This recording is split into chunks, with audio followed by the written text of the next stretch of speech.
My name is Zhinan. I'm now a second-year master in environmental management at Yale University. Before coming to Yale, I did my undergrad in China, majoring in Arabic and Middle Eastern studies. So that's why now I'm trying to combine my two different majors together and study environment and the Middle East.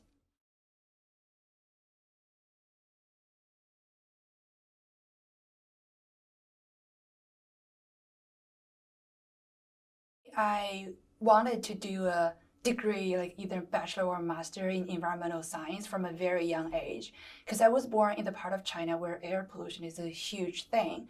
So even when I was a child, people were talking, oh, the air is getting worse every day, but people are all paying attention to like the capital city, Beijing, but not the city I was born. So I think I want to study environmental science or management from a very young age. But accidentally, I entered college because of a special policy in China where I can only study languages.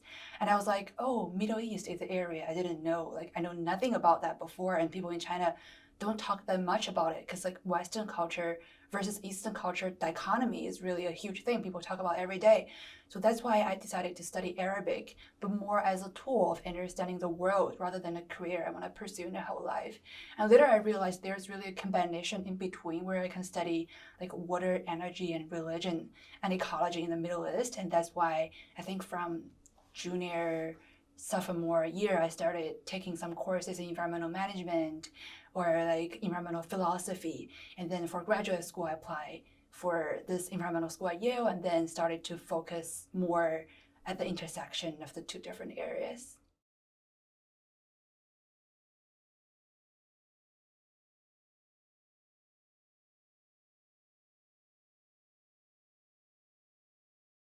So when I was an undergrad student, I studied in Muscat, which is the capital city of Oman, for one semester. And that is really kind of a life-changing experience. I think for one thing, China is a atheism. It's not a religious country at all. So people talk about religion as something very far from our daily life. But then I came to Oman, I realized, wow, that's a fundamental part of how the country where people's daily life operates, people's life are all centered around it. So when I'm having conversation with people, I realize how diverse this world is and how we can better communicate with people from another cultural background, understand them better. I think I'm never going to learn it without this experience in Oman. And the other thing is because I'm from China, and for them, I'm also very like unfamiliar to them. So even when I was just walking on the street, people just stopped me and started talking to me, I mean, in a friendly way. And that makes me realize communication is really huge, like very important thing. I think that's the thing I learned when I was in the Middle East. Another thing is that I realized there's so much misinformation in China and in the Middle East. So when I was in China, people talk about Islam in a way that, oh, we don't know much about it, but we think it might be a religion, there might be negative implications of it, but we don't know a lot about it. And in Oman, they also think China is like a rich country, but don't know a lot about that. And there's some misunderstanding on both sides. So I realized, oh, cultural communication is really a huge thing, and that's the thing I can work on in the future. I think at Brookings it's more about studying the Middle East and China and energy from American perspective or from the perspective of national security or geopolitics. So I learned a lot about how oil supply can impact national security for the states and also security in the Middle East. I think that's a very different perspective. And as a Chinese national in this game, I feel like more like an observer role.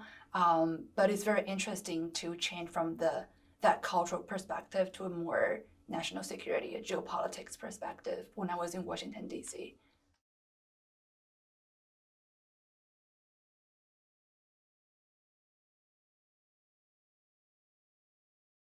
There are challenges in different ways. I mean, religion is one challenge because, again, I was born in China and I'm brought up as an atheist. My family, my parents and friends, they don't talk about religion. So the first time I work with people in the Middle East or the first time I went there, I realized I need to change the narrative I used back at home. I need to change the way I think about people and the world. So that's the thing I started to learn a while ago when I first started working in this region, but now I'm still trying to tell myself be respectful and trying to understand more and don't take anything for granted. I think that's the like number one rule I learned by working in this area is that we all think something is like so natural, don't have to challenge it, but people do have different perspectives, just don't take anything for granted. I mean, that's the thing I'm learning, but still a challenge for me to really be such a good communicator in between. And I think politics is another thing, because we know, I mean, I'm trying to build this people-to-people connection between the three parties, but the high-level government connection is another thing. So I need to be aware of the like global geopolitics stuff, like most recently Iran and the US, and what's China's role in this kind of most recent incident. And then previously there are other things like the war, and also like different countries, different interests in this game. So I think how to like balance people's perspective versus more high level, country level perspective in terms of politics and interests is another challenge for me.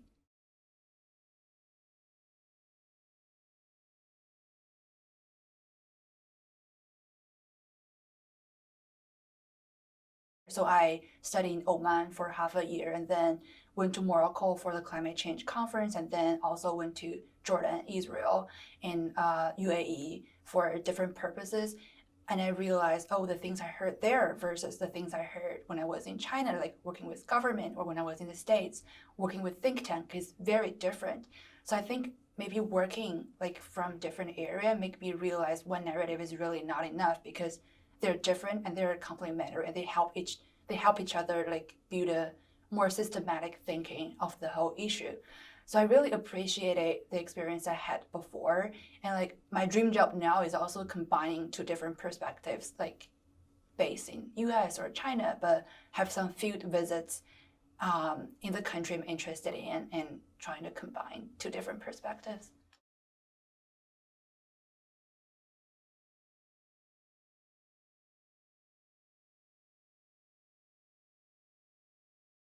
Belt and Road Initiative is like a top-down diplomatic strategy proposed by China, more specifically by the President Xi Jinping in 2013. So it's basically through funding and providing like infrastructure funding or energy funding or transportation funding to countries that are involved in the Belt and Road Initiative. And the aim is to increase cooperation and understanding between China and these countries, or between these countries as well. So I think Middle East is a very important participant in the Belt and Road Initiative, because on the one thing, they are exporting energy, especially the oil exporting countries in the Gulf. They're exporting a lot of energy to China. And on the other hand, they're receiving funding or like other support from China. So it's a two-way connection. I think I read a data in a report that in 2018, the funding that investments China gave to lots of parts in the world, include Europe or America or Latin America, these continents are all decreasing in 2018, but Middle East is the only region that witnessed a growth in Chinese investments in 2018 because of this connection in energy. So that's Middle Eastern's connection to the Belt and Road Initiative. And for my interest specifically, I think it is also very significant in environmental concerns, because Middle East, we know it is in general very fragile in terms of combating climate change and water scarcity. They're all huge issues in the region. And then the project that China is investing in the region are impacting these environments as well. So I think it is important both in terms of politics and also the environment.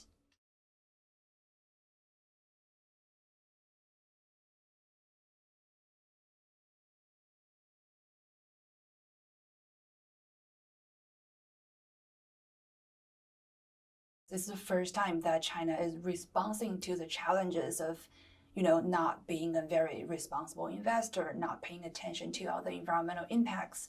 So the coalition was actually formed last April, in April 2019 in Beijing, when all the officials from different countries were coming to China, and then people were discussing how to better make China a more responsible investor in the game, and then the coalition was formed. So I think on the high level sense, it's the first time the government is officially responding to all these concerns, and then try to put it on paper that, oh, we have this coalition, people are really paying attention to this, we have this organization, people are really working on this. So I think it's a very important signal that China is responding to these concerns and really trying to work on it. But I think there are still some challenges where things we can work better. One thing I can think of is the real people-to-people connection that is missed in the very high-level document. For example, if you're really trying to invest in a project like in Jordan or Saudi Arabia, what's really the project's implication to people living around it, and what's the really social and environmental impacts on the ground? So I think the high-level guidelines are very necessary, but how do you transfer that to actions and actual implications on the ground? I think that's the thing that is missing now. So I really want to see these kind of ambiguous guidelines turning into more actual action plans in the Middle East or in Latin America, because these regions do have different characteristics and different natural conditions to deal with. So I think it's a good signal that we started this plan, but it could be better if we work from the general plan to more detailed actions.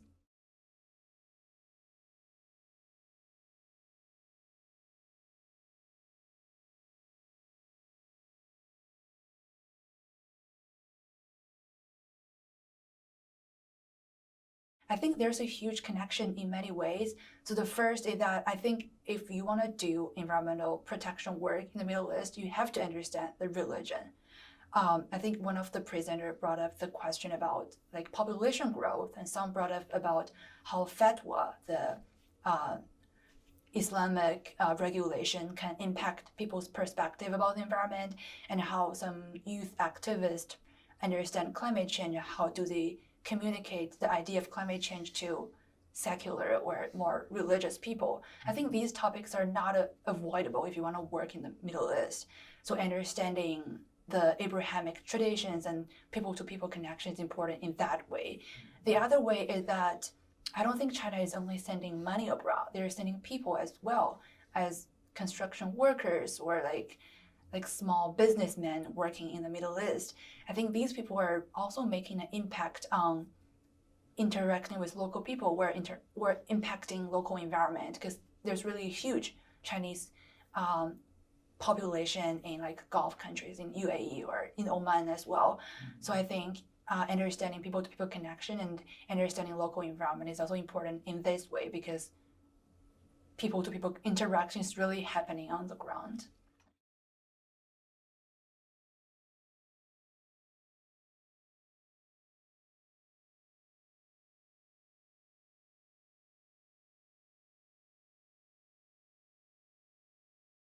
After I heard, wow, there's really this workshop that combines my two different, seemingly irrelevant perspectives together, I just agree. I'm I should go. If I can go, I'll have to make it. So I'm very lucky to attend the symposium, just attend the workshop. And I think it's really important because, first of all, I've never attended a workshop of this kind that both address Abrahamic tradition and the environment. And then I think it did bring people from different perspectives and offer me some perspective I've never thought about before. I can give an example now. One question I've been thinking after the workshop is how to integrate religion in public policy making, because now we heard the narrative that religion is really a personal choice. It should remain within the personal domain. You should not interfere with other people's religious choices or their actions. But if we're going to talk about religion and ecology, I think there's this necessity to integrate that in public domain and in public policy making, or how do you put that in public discourse? And I've been thinking that for a while, and I started questioning myself only after the workshop. There are some other questions I've been struggling with as well. So I realized the importance, after the workshop, I realized it's really a very good chance to bring people together, and we should keep doing that in the future.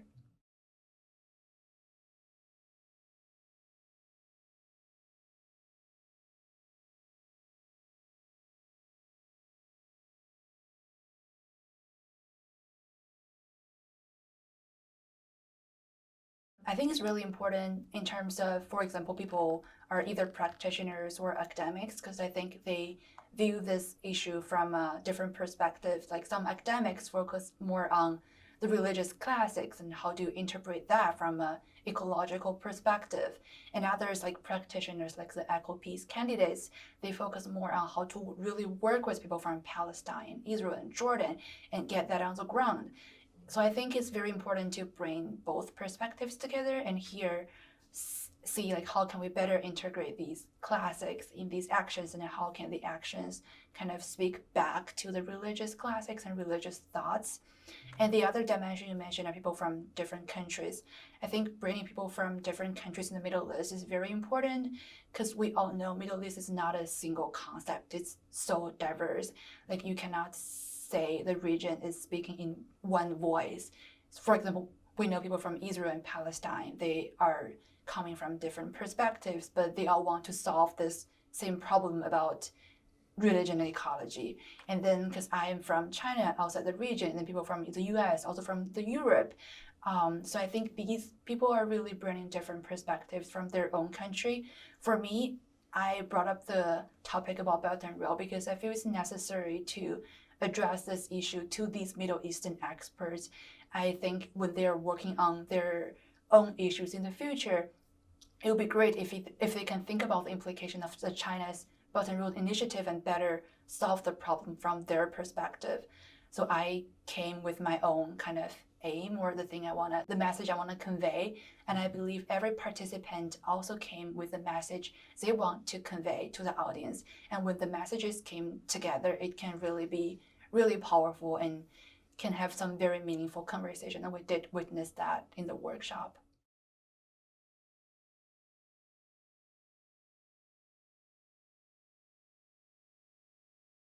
I did benefit a lot from the structure, and also I feel very privileged to be among the participants. I've been following the work of some of the famous scholars and practitioners before, such as Mary Evelyn and John Grimm's work, and also I know Eco Peace before as well, and I'm really interested in knowing more about them. So when I realized, whoa, I'm really in this workshop with these people, it's not like I'm listening to them presenting, but also I can talk to them and I can share my own research and convey my perspective as well. When I realized that, I feel really privileged and I benefited a lot from this interaction.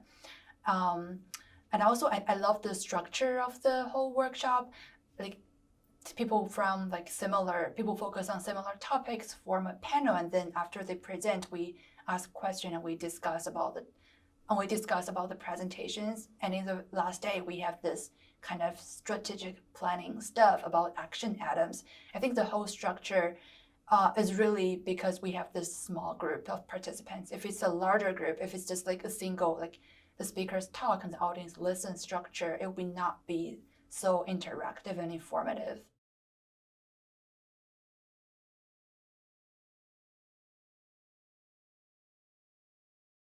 How do we develop this international development ethics? I think maybe it's not brought up by a single speaker, but the professors from Tel Aviv University and from Jordan University all touched on that a little bit. And then ICOP's delegation, also participants from Oman, they all touched on that a little bit. And then I started asking myself, should we really develop this international development ethics? Because ethics is sometimes based on a specific culture, but when you talk about international assistance, like global affairs, there's no single culture you can be based on. So how do we develop that from different culture, like Abrahamic tradition or Chinese tradition? I mean, these are my takeaways from the workshop. I think it's not only highlighted in like a speech from a single speaker, but that's like my takeaway from their speeches. And then I want to again say I really like the last day's kind of conclusion and strategic planning thing. I think Dan was doing a great job bringing everybody together and bringing different perspectives together. And after the workshop, we did see things moving forward. Like I kept seeing the newsletters, people's progress in their work, and I feel really good.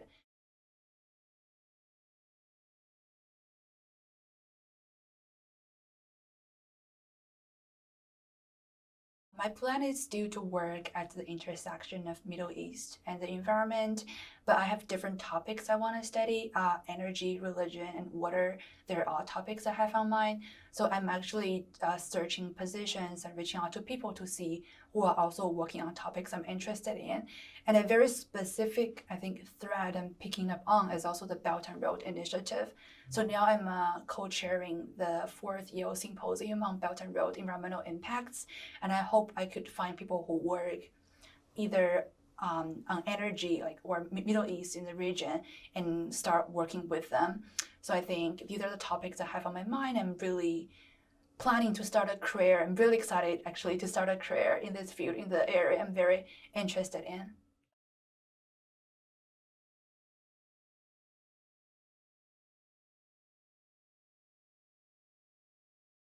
Being open-minded and inclusive is really important. If you cannot understand a region or the people, maybe you should consider either going there or talking to people in that region and understand them from their perspective. And then you will realize the narratives you heard back in your own comfort zone or back in the culture you're used to is really different from their own perspective. So if you really want to understand or even work with people, I would recommend understand them from their perspectives.